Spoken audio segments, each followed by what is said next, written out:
चुड़ैल की बांसुरी। एक सुहाना सा दिन होता है और मगन, रामलाला, चंदन, राजन, तपन और गोलू के पापा गांव के बरगद के पेड़ के नीचे बैठकर अपनी शाम की गपशप कर रहे हैं। अरे रामलाला और चंदन, तुम्हारी फसल कैसी चल रही है इस साल? अरे बंधु, क्या बताएं, बारिश ने तो परेशान कर रखा है। सही बात, बारिश की कमी ने दिमाग खराब कर दिया है। सरपंच गांव वालों के लिए एक खबर लेकर आता है। अच्छा मेरे गांव के भाइयों, सुनो जरा। हमारी सरकार ने किसानों के लिए शहर में एक सेमिनार का आयोजन किया है, जिसमें वो खेतों के बारे में और भी कुछ जानकारी देंगे। तो मुझे लगता है कि हमें वहां जाना चाहिए। सरपंच जी, मेरे खेतों में कीड़ों ने परेशान कर दिया है, उसके लिए कुछ जानकारी मिलेगी क्या? बिल्कुल, तुम्हारे खेतों के बारे में तुम्हें सारी जानकारी देंगे वो लोग। तुम तीनों को जाना चाहिए, बहुत फायदा होगा तुम्हें उससे। ये कहकर सरपंच वहाँ से चला जाता है और तीनों सोचते हैं कि वो शाम के वक्त मैदान पर मिलेंगे और वहीं से रवाना हो जाएंगे।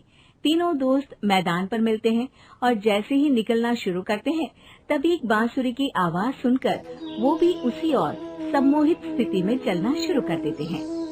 कुछ बच्चे हर बार की तरह अपना दोपहर का फुटबॉल का गेम खेल रहे हैं।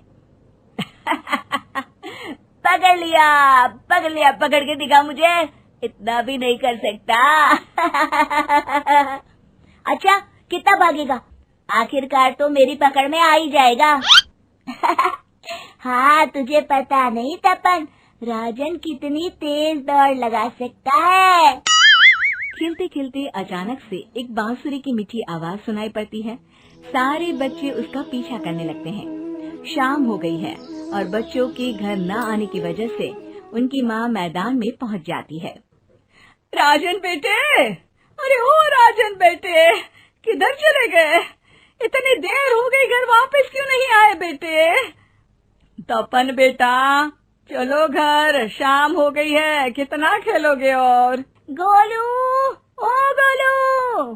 तीनों की माँ एक दूसरे को देखने लगती है और उन्हें एहसास होता है कि उन तीनों के बेटे घर आए ही नहीं। अरे राजन और गोलू की मम्मी, आप इधर?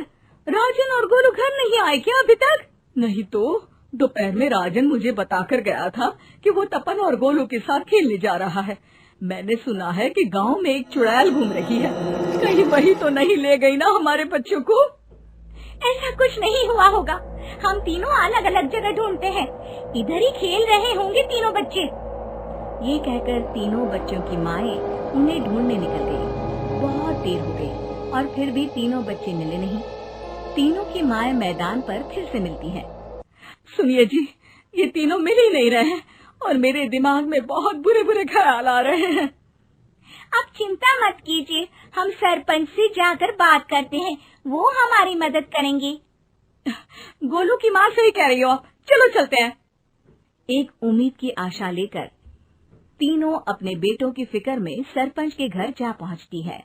सरपंच अपनी शाम की चाय पी रहे हैं और अखबार पढ़ रहे हैं। तभी तीनों की माँ हड़बड़ी में भागकर उनके पास आती है। अरे अरे, आप तीनों इतनी डरी हुई क्यों हो? क्या हुआ? ऐसी क्या बात हो गई? तिवारी जी, हमारे लड़के दोपहर से खेलने गए हैं और अब तक लौटे नहीं हैं। हमने उन्हें सब जगह ढूंढा, लेकिन हमें वो मिले ही नहीं, इसीलिए हम भागकर आपके पास आ गए। अच्छा, इनके पिता कहाँ है? ये कुछ काम के लिए शहर गए हैं, इसीलिए हम भागकर आपके पास आए हैं। हाँ, मैं उसके बारे में भूल ही गया था। एक काम कीजिए, मुझे उस जगह लेकर चलिए जिधर वो आखिरी बार खेल रहे थे। सरपंच घर से एक डंडा लेकर तीनों के साथ मैदान की ओर निकल पड़ते हैं। तीनों मैदान पर पहुंच जाते हैं और उन्हें ढूंढने के लिए कुछ सुराग खोजना शुरू करते हैं। आपको कोई ऐसी जगह पता है जहाँ ये तीनों साथ में मिलते हैं? नहीं जी, ऐसी तो कोई जगह नहीं पता। अचानक से वही बांसुरी की आवाज आना शुरू हो जाता है और सरपंच सम्मोहित होकर उस आवाज की तरफ जाना शुरू कर देते हैं। अरे तिवारी जी, आप ठीक तो हैं? कहाँ जा रहे हैं? अरे ओ तिवारी जी, वो हमें सुन नहीं पा रहे हैं क्या? सरपंच बांसुरी की धुन में झुककर उसी दिशा में आगे बढ़ रहे थे। ये आवाज कैसी? ऐसा लग रहा है कि कोई बांसुरी बजा रहा हो। हाँ, सरपंच जी भी उसी दिशा में जा रहे हैं। सरपंच का पीछा कर तीनों मैदान के टूटे हुए बंगले पर पहुंच गए और सरपंच के पीछे दरवाजे के अंदर घुस गए। तीनों बंगले के अंदर झांकते हैं तो देखते हैं कि बहुत अच्छे से संभाला गया है बंगला। उतने में एक हंसी की आवाज आती है। मेरी बांसुरी, तूने मुझे आज तक कभी तंग नहीं किया।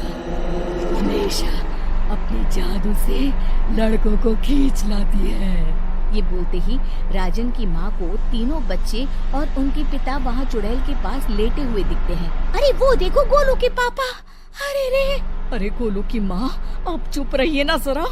उस चुड़ैल ने देख लिया तो हम भी फंस जाएंगे। इन्हें बचाएगा कौन? लगता है ये शहर गए ही नहीं और इस चुड़ैल ने इन सबको भी यहीं बुला लिया है। अब हमें इन्हें छुड़ाना होगा। एक काम करते हैं। राजन की मम्मी गोलू और तपन की मम्मी को एक प्लान बताती है। बिल्कुल सही कह रही हो राजन की मम्मी। चलो आज इस चुड़ैल को मजा चखाते हैं। तीनों माएं अपने छुपने की जगह से बाहर निकलती हैं और एक्टिंग करना शुरू कर देती है। ये तो बढ़िया है। अब इसका असर औरतों पर भी हो रहा है। वाह जी वाह।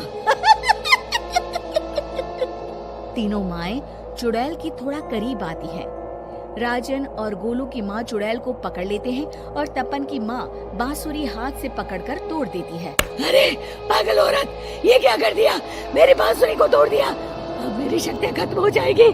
तुम्हें तो अरे तुझे क्या लगा चुड़ैल कहीं की हमारे बच्चों को और पतियों को हाथ लगाएगी तू? बांसुरी टूटने की वजह से चुड़ैल खाक होकर गायब हो जाती है और सारे लोगों की आंख खुल जाती है। सब अपने परिवार को लेकर उस बंगले से बाहर निकल जाते हैं। कहते हैं ना, नारी